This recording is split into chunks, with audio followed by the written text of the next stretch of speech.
जय माता रानी। नवा अध्याय निशुंभ वध। ध्यानम।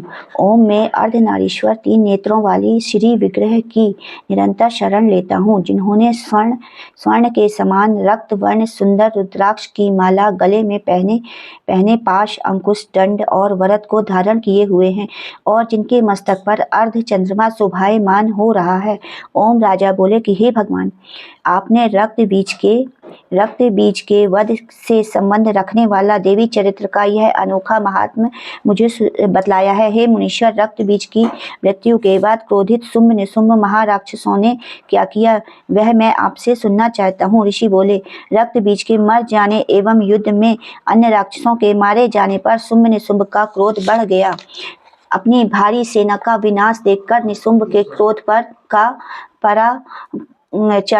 पारा चढ़ गया और फिर दैत्य की प्रधान सेना को साथ लेकर निशुंभ युद्ध में दौड़ा आया। उसके साथ बहुत से बड़े बड़े असुर देवी को मारने के लिए दौड़े। महापराक्रमी शुंभ अपनी सेना सहित चंडिका को मारने के लिए आगे बढ़ा। शुंभ और निशुंभ का देवी से घोर युद्ध होने लगा। दोनों असुर देवी पर इस प्रकार बाणों को फेंकने लगे मानो मेघों से वर्षा हो रही हो। उन दोनों के लगाए हुए बाणों को देवी ने अपने बाणों से काट डाला और अपने शस्त्रों की वर्षा से उन असुरों को चोट पहुंचाई। निशुंभ ने तेज धार वाली तलवार और चमकती हुई ढाल लेकर देवी के श्रेष्ठ वाहन सिंह के मस्तक पर चोट करी।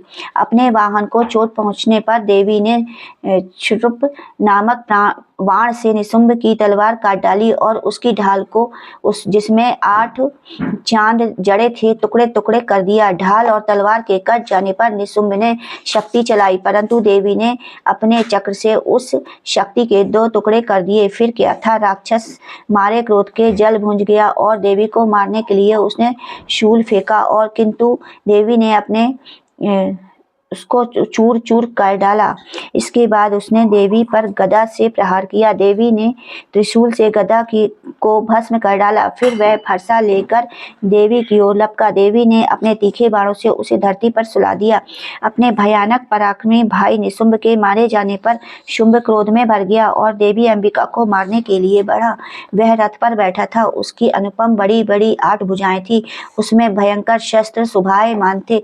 उन भुजाओं से सारे आकाश को ढांप कर शोभायमान हो रहा था। देवी ने शुंभ को अपनी ओर आते देखकर शंखनाद किया तथा अति दुस्साहस धनुष की प्रचंडता का शब्द किया। अपने घंटे के स्वर से चारों दिशाएं भर दी और जिसकी आवाज से असुर सेना का तेज नष्ट होने लगा।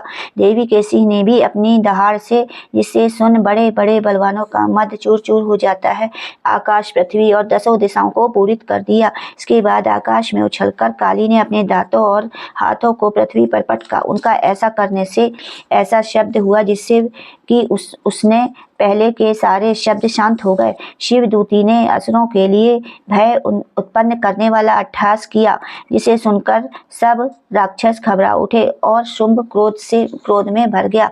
अब अम्बा ने उसे अरे दुष्ट, खड़ा रह कहा तो आकाश से सभी देवता जय हो बोल उठे। निशुंभ ने वहां आकर ज्वालाओं से युक्त एक अत्यंत भयंकर शक्ति छोड़ी, जिसे आते देखकर देवी ने अपनी महोल्का नामक शक्ति से काट दिया।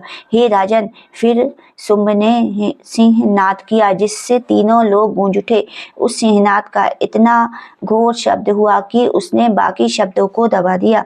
शुंभ द्वारा चलाए गए बाणों को देवी ने और देवी द्वारा चलाए गए बाणों को शुंभ ने अपने अपने बाणों द्वारा सैकड़ों और हजारों टुकड़े कर दिए। क्रोध में भरकर देवी चंडिका ने शुंभ को त्रिशूल मारा, जिससे वह मूर्छित होकर पृथ्वी पर गिर पड़ा। जब उसकी मूर्छा दूर हुई तो वह हाथ में धनुष लेकर बाणों द्वारा देवी अम्बा और देवी काली तथा सिंह को घायल करने लगा। फिर उस राक्षस ने 10,000 भुजाएं धारण कर चक्र आदि आयुध से देवी को आच्छादित कर दिया। दुर्गम विपत्तियों को विनाश करने वाली दुर्गा ने क्रोध में भरकर उन सब चक्रों और बाणों को अपने चक्र तथा बाणों से काट डाला। असुर सेना से घिरा हुआ निशुंभ बड़ी तेजी से अपनी गदा लेकर देवी को मारने दौड़ा। उसके आते ही देवी ने क्षीण धार वाले खड्ड से उसकी गदा को काट डाला।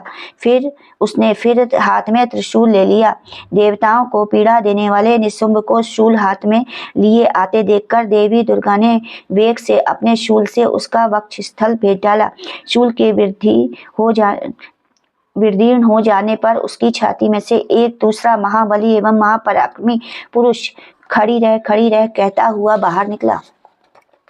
उसको देखकर देवी ने बड़ी जोर से ठहाका लगाया। अभी वह निकलने ही न पाया था कि उसका सिर अपनी तलवार से देवी ने काट दिया। सिर के कटने के साथ ही वह पृथ्वी पर गिर पड़ा। तदनंतर सिंह दहाड़ कर असुरों का भक्षण करने लगा और काली व शिव दूती भी राक्षसों का रक्त पीने लगी। कौमारी की शक्ति से कितने ही महादैत्य नष्ट हो गए। ब्रह्मा जी के कमंडल के जल से कितने ही असुर समाप्त हो गए। कई दैत्य महेश्वरी के त्रिशूल से विदीर्ण होकर पृथ्वी पर गिर पड़े और कई वाराही के प्रहारों से छिन्न भिन्न होकर धराशायी हो गए। वैष्णवी ने भी अपने चक्र से बड़े बड़े महापराक्रमियों का चूमर निकालकर उसे यमलोक भेज दिया। इंद्र के हाथ से छूटे हुए वज्र द्वारा कितने ही राक्षस यमपुरी पहुंच गए। कई दैत्य मारे गए, कई भाग गए। कितने ही काली शिवदूती और सिंह ने भक्षण कर लिए। इति श्री मार्कंड पुराणे सर्वण के मनवंतरे देवी महात्म्ये निशुंभ वधो नाम नवो अध्याय समाप्त। बोलो दुर्गा माता की जय।